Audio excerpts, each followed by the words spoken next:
वर्षों पहले जब स्वामी विवेकानंद के भारत लौटने पर उनसे लोगों ने प्रश्न किया कि वे पाश्चात्य देशों की एक लंबी यात्रा पर रहे तो उससे उन देशों के निवासियों को तो लाभ मिला, पर उसका उनको क्या लाभ मिला? तो उस प्रश्न का उत्तर स्वामी विवेकानंद ने ये ही कहकर दिया कि विदेश जाने का जो सबसे बड़ा लाभ मुझको मिला वो यह मिला कि पहले जिन बातों को मैं भावना के आवेश में आकर सत्य मान लिया करता था, अब उनको प्रमाण पूर्वक सत्य मानता हूं।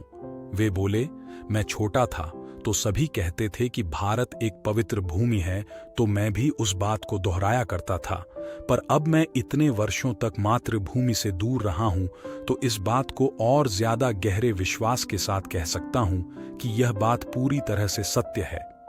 इसी देश भारत से संपूर्ण विश्व को प्रकाशित करने वाली ज्ञान की धारा के बहने का समय आने वाला है। जो बात स्वामी विवेकानंद द्वारा आज से वर्षों पूर्व कही गई थी, वो बात शब्दशः सत्य ही है।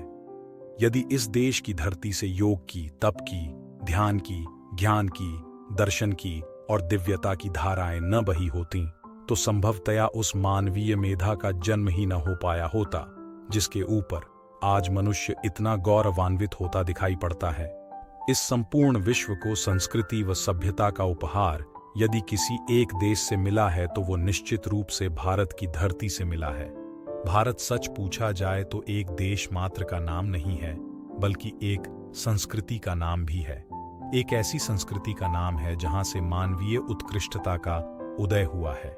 इस सोच का उदय हुआ है कि एक अच्छा इंसान बनने के लिए हमें किन गुणों की आवश्यकता होती है। इस सोच का उदय हुआ कि एक अच्छा इंसान बनने के लिए हमें किन मूल्यों की आवश्यकता होती है।